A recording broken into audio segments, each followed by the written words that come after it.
Chapter 13। Siya अच्छे से जानती थी शौर्य आज उसके साथ क्या करने वाला था। आज वो उसे लैब के लिए कीमत का एक भाग वसूलने वाला था। ये दिमाग में आते ही वो डर से कांप उठी और उसने अपनी मुट्ठी अपने फ़ोन पर कस दी। लेकिन वो इससे पीछे भी नहीं है सकती थी क्योंकि उसे शौर्य की बात माननी ही होगी। अगर उसने नहीं मानी तो उसके कॉन्सिक्वेंसेस उसकी बर्दाश्त से बाहर होंगे। सिया को नहीं पता था आज इस सन की शौर्य ने उसके साथ क्या करने का सोचा है। वो तो बस अंदर भगवान को याद कर रही थी। अचानक से शौर्य ने गाड़ी की स्पीड तेज कर दी। सिया का बैलेंस बिगड़ने लगा। ये देखकर सिया ने गाड़ी की सीट को अच्छे से पकड़ लिया और उसे पर अपना बैलेंस बनाने की कोशिश करने लगी। वो अपने मन में सोच रही क्या यही है जो आज शौर्य उसके साथ करना चाहता है। तभी आगे से उसे एक ट्रक दिखाई दिया। सिया को एक पल के लिए तो लगा जैसे आज उसका आखिरी दिन है। जैसे जैसे ट्रक पास आता जा रहा था शौर्य ने अपनी गाड़ी की स्पीड और तेज कर दी। सिया ने ये देखकर अपनी आंखें बंद कर ली। तभी एक तेज आवाज के साथ सॉरी की गाड़ी दूसरी ओर मुड़ गई। सिया की आंखें बंद थी इसलिए उसे लगा जैसे आज तो वो गई, लेकिन ऐसा कुछ नहीं था। सिया ने आंखें खोली तो ट्रक अब तक जा चुका था। ये देख उसने एक राहत की सोना ली, लेकिन गाड़ी की स्पीड देखकर वो अंदर ही अंदर और ज्यादा घबरा उठी। बहुत देर तक वो सीट की पकड़ कर बैठे रही। उसका पूरा बदन कांप रहा था, बॉडी पसीने से भीग चुकी थी।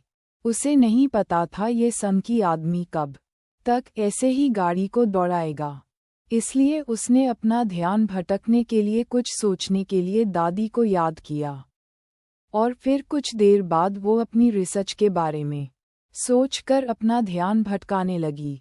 वो नहीं जानती थी कब तक शौर्य सड़कों पर ऐसे गाड़ी दौड़ता रहा। लगभग 3 घंटे बाद गाड़ी एक जगह जाकर रुकी और एक क्लिक के साथ शौर्य गाड़ी से बाहर निकल गया। सिया अभी भी अपनी सोच में गुम थी। वहीं गाड़ी से बाहर शौर्य फ्रंट विंडो से सिया के चेहरे के एक्सप्रेशन को देख रहा था। उसे जो डर सिया के चेहरे पर देखना था वो दूर दूर तक नहीं था। वो डिसपॉइंट था। ये देखकर वो सिया की तरफ आया और गेट खोलकर सिया से बोल बाहर निकालो। सिया ने जब शौर्य को ऐसे देख तो उसे एक पल के लिए लगा वो उसका वहाँ है, पर खुद को पाँच किया तो पता चला यह उसकी बहन नहीं सच है। वह गाड़ी से बाहर निकल गई और एक राहत की सांस लेते हुए अपने आप से बोली चलो आज का टास्क पूरा हो गया। वो शौर्य से बोली क्या मैं जा सकती हूँ? शौर्य ने कहा। सिया जाने लगी तो शौर्य ने कहा वैसे तुम्हारे भाई तुमसे प्यार बहुत करते हैं। तुमने बात क्यों नहीं देती कि तुम मेरे साथ हो और क्या कर रही हो? सॉरी की बात सुनकर सिया के कदम धीमे हो गए, लेकिन वह रुकी नहीं। वह अच्छे से जानती थी शौर्य क्या चाहता है। और रही भाइयों के प्यार की, कौन कितना प्यार करता है उसे ये ही वो जानती थी। और ये भी कबीर को थोड़ा बहुत बेशक गिल्ट हो, लेकिन प्यार दूर दूर तक नहीं है। और उन लोगों को बताने का क्या फ़ायदा? अगर बता भी देगी तो कुछ समय के लिए उन्हें गिल्ट जरूर होगा। अंत में सफल सिया को ही करना पड़ेगा। वह पागल नहीं थी। वह अच्छे से जानती थी शौर्य कोई मामूली आदमी नहीं है, वह बहुत पावरफुल है। तभी तो वो जेल वार्डन बना हुआ है और इस आइडेंटिटी के पीछे बहुत से काम करता है। वह अच्छे से जानती थी मल्होत्रा ग्रुप शौर्य के आगे कुछ भी नहीं है। ये सोचते हुए वह जल्द से जल्द वहां से जाना चाहती थी। जैसे ही वो मेन रोड पर पहुंच तब तक सुबह हो चुकी थी। अब उसे अपनी पूरी बॉडी में दर्द होता हुआ महसूस हो रहा था, स्पेशली उसके पेट में। वह जल्द से जल्द अस्पताल पहुंचाना चाहती थी, अपनी दादी माँ को देखना चाहती थी। उसने अपने हाथ में पकड़े फ़ोन को देखा। उसने उसमें रिकॉर्डिंग इन किया हुआ था ताकि शौर्य के खिलाफ कोई सबूत हासिल कर पाए, लेकिन कोई फ़ायदा नहीं हुआ। उसे सफर के दौरान शौर्य ने एक शब्द भी नहीं बोला। शायद छोरी को अंदाजा था कि सिया क्या करने वाली है, इसलिए वह उससे भी ज्यादा अलर्ट था। वो अभी रोड साइड चल रही थी, तभी उसके पास से एक कार गुजरी। वो कार कुछ दूरी पर जाकर वापस रिवर्स होकर आई और सिया के पास आकर खड़ी हो गई। सिया ये देखकर घबरा गई क्योंकि उसे लगा शौर्य फिर से वापसी गया है। लेकिन जैसे ही गाड़ी का शीशा नीचे हुआ, उसमें से राघव की ठंडी आवाज उसे सुनाई दी, सिया तुम्हें कहीं जाना है, चलो मैं छोड़ दूं। राघव ने सिया को एक नज़र ऊपर से लेकर नीचे तक देखा तो उसकी आईब्रोज आपस में जुड़ गई। वो अपने आप से बोला, इसको क्या हुआ है? कल तक तो ठीक थी। नहीं, मुझे आपकी हेल्प नहीं चाहिए। ये कहकर सिया खुद से चलने लगी। ऐसा नहीं था कि सिया को रीड की जरूरत नहीं थी, लेकिन इस तत्व किसी पर भरोसा नहीं कर सकती थी। जब वो पहली बार जेल गई थी तब वहाँ उसे बहुत से लोग मिले थे जिन्होंने कहा था कि उसे हेल्प चाहिए तो बता दे, और वहाँ उसने उन लोगों पर भरोसा कर भी लिया था, लेकिन जल्द ही यह एक मजाक में बदल गया। सबने उसके भरोसे का फ़ायदा उठाया। उसने वहाँ से जिंदगी का सबसे बड़ा सबक सीखा था कि अपने अलावा किसी और पर भरोसा नहीं करना चाहिए। राघव ने सिया के पीले पड़े हुए चेहरे को देखा और गाड़ी से निकला। वो सिया से बोला, मुझे लगता है तुम्हें इस वक्त हॉस्पिटल जाना चाहिए। आई थिंक तुम्हें किसी को बुला लेना चाहिए। राघव की बात सुनकर सिया में एक नज़र अपने आप को देखा। उसे ये तो नहीं पता था कि उसका चेहरा किस हाल में दिख रहा है, लेकिन उसे कपड़े दिखाई दिए जो कि पसीने में भीगे हुए थे। वही राघव को कोई आइडिया नहीं था कि सिया के साथ आज क्या हुआ है, लेकिन सिया को देखकर उसे लग रहा था जैसे उसे उसकी जरूरत है। वो बेशक खुद को उसके सामने मजबूत दिख रही है, लेकिन सिया सच में एक मॉम की गुड़िया है। किसी ने उसे हाथ भी लगाया तो बिखर जाएगी। सिया, राघव ने फिर से उसे आवाज दी। राघव की बार बार बुलाने पर सिया इरिटेट होने लगी। वह उसके पास आई और उसे पर भड़कते ही बाली थी कि तभी उसका सिर घूमने लगा और उसकी आंखों के सामने अंधेरा छा गया। जब सिया को होश आया तब वो हॉस्पिटल में थी। पहली बार उसे रिलैक्स फील हो रहा था। कोई नहीं जानता था कि हॉस्पिटल ऐसी जगह थी जो सिया को सेफ फील करवाती थी, क्योंकि जब सिया जेल में थी तब उसे हर दिन कुछ न कुछ यातना सहनी पड़ती। लेकिन जब वो हॉस्पिटल में होती तो वहाँ उसे कुछ दिन की शांति मिलती थी। उसे वहाँ कोई हट नहीं कार्य था। तभी उसके कानों में जाने पहचाने आवाज सुनाई पड़ी। वार्ड में बनी खिड़की के पास राघव खड़ा था जो फोन पर किसी से बात कर रहा था।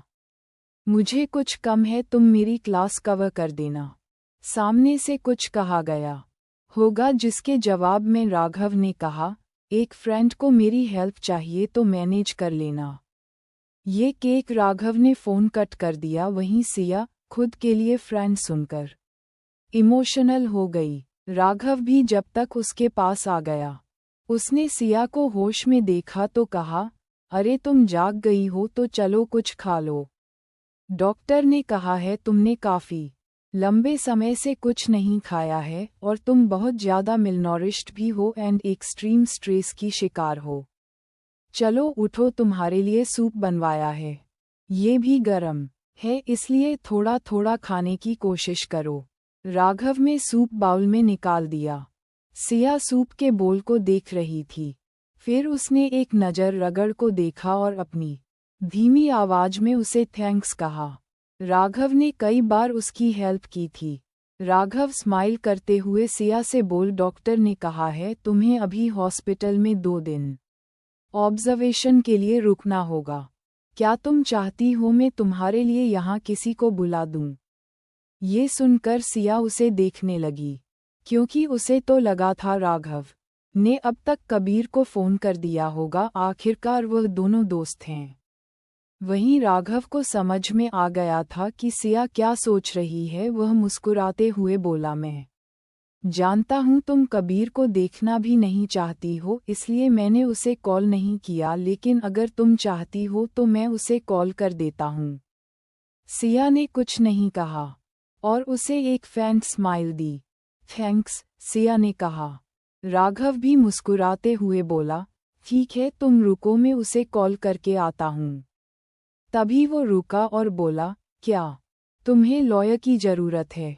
राघव की बात सुनकर सिया को समझ नहीं आया वो कहना क्या चाहता है। तुम्हारी हेल्थ ठीक नहीं है, और ऐसे में अगर कोई तुम्हें परेशान करता है तो तुम लीगल प्रोटेक्शन के लिए अप्लाई कर सकती हो, राघव ने सजेस्ट किया। सिया फिर एक बार उसकी बात सुनकर इमोशनल हो गई। राघव पहला इंसान था जिसने उसकी सिचुएशन को सिर्फ नोटिस ही नहीं किया बल्कि इसका सॉल्यूशन भी दे रहा था। नहीं लेकिन थैंक्स, सिया ने नजरें झुकाकर कहा। सिया जानती थी उसकी सिचुएशन ऐसी नहीं थी जिसने लॉ उसकी कोई हेल्प कर पाए। राघव ने भी उसे फोर्स करना जरूरी नहीं समझा और वो बोल, अगर तुम्हें कभी जरूरत लगे तो मुझे बताना, मैं एक बहुत अच्छी वकील को जानता हूँ। ये सुनकर सिया उसको देखने लगी। मिस्टर शेखावत, क्या आप हमेशा ऐसे ही सबकी हेल्प करते हैं? जिस पर राघव ने कहा, नहीं, लेकिन आई हटे ट्रबल और मुझे किस्मत पर भरोसा है। मुझे लगता है किस्मत हमें बार बार मिलवा रही है, तो इसका कोई ना कोई कारण होगा। सिया उसके कहे हुए शब्दों के बारे में सोचने लगी। ये देखकर राघव ने कहा, मैं किसी को ढूंढ रहा हूँ जो सालों पहले गायब हो गई थी। जिस दिन तुम्हारा फॉर्म पर पहली बार मैसेज आया था उस दिन उसे रिलेटेड कुछ लीड मिली थी, शायद किस्मत से।